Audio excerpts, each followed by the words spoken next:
In this short video, I'm going to show you how I created a painted sketch like this and developed it into a highly detailed oil painting like that. Let's get into it. The first step in this process is the study. I like to work with acrylic gouache in my sketchbook, and I found it to be a quick and flexible way to experiment with colours and shapes. Gouache is an opaque water-based medium, and it allows for layering and easy adjustments, making it ideal for thumbnail sketches and colour explorations. In this stage, the goal is not perfection, but rather an exploration of composition, light and colour harmony. I usually at this stage have a really rough and abstract idea of what I'm going to paint, and in this case I wanted to paint a orca viewable from the shoreline.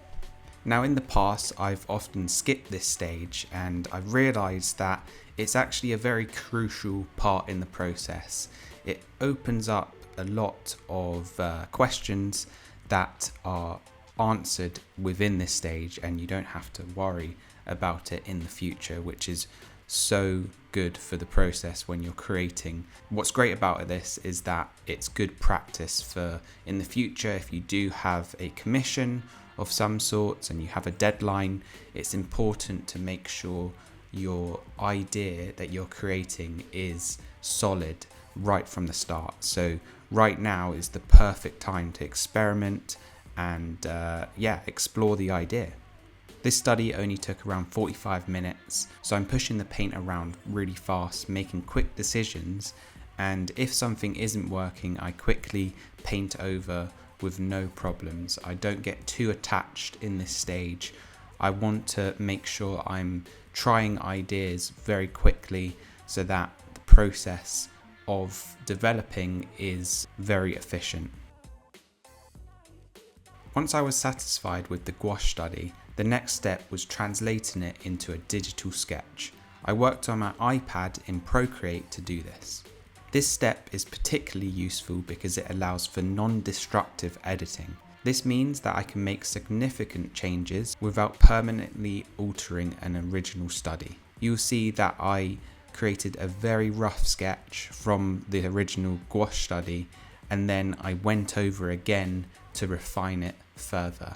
One last thing I like to do in the digital sketch is that I create a grayscale version. This is very important in this stage as you have a solid understanding of where the light is coming from, especially when you're creating things from your mind. You want to have a solid foundation of what you're painting.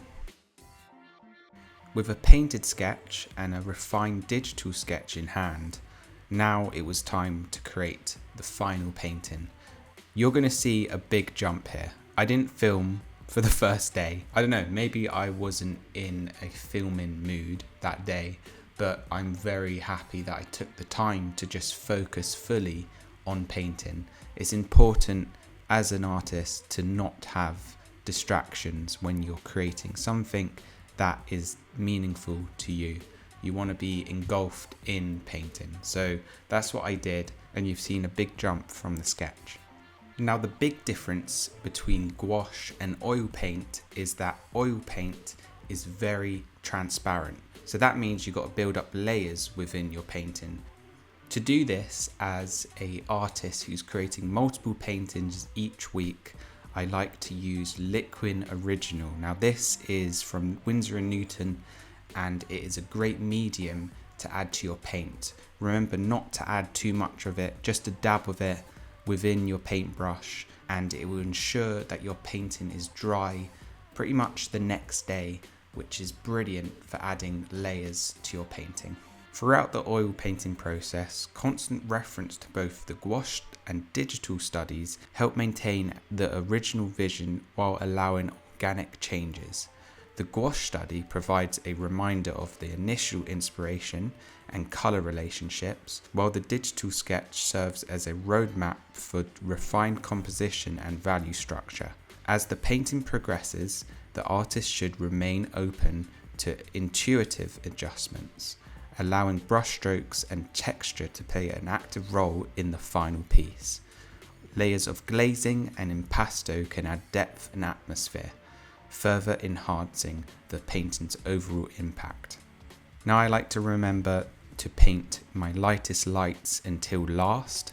This allows the values not to be overblown when you're painting. Don't just go in with a pure white. Instead, mix a little bit of other colours into there so you can allow for a sense of depth to be captured within your painting.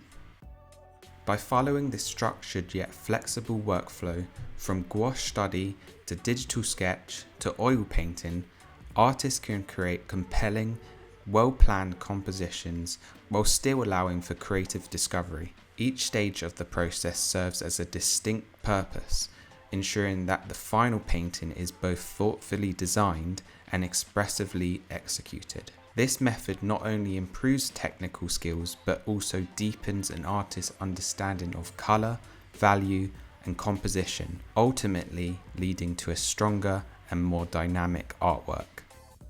Thank you so much for watching this video. If you have enjoyed, I've got plenty more tutorials to come as well as on my channel right now, so feel free to subscribe and have a look at that if you are interested. Also, if you have any questions, let me know in the comments below. I'm happy to help. I've had a decent bit of experience of painting seascapes especially, so feel free to ask any technical question you would like answering in the comments below. I'm more than happy to help. And with that, I'll see you in the next one.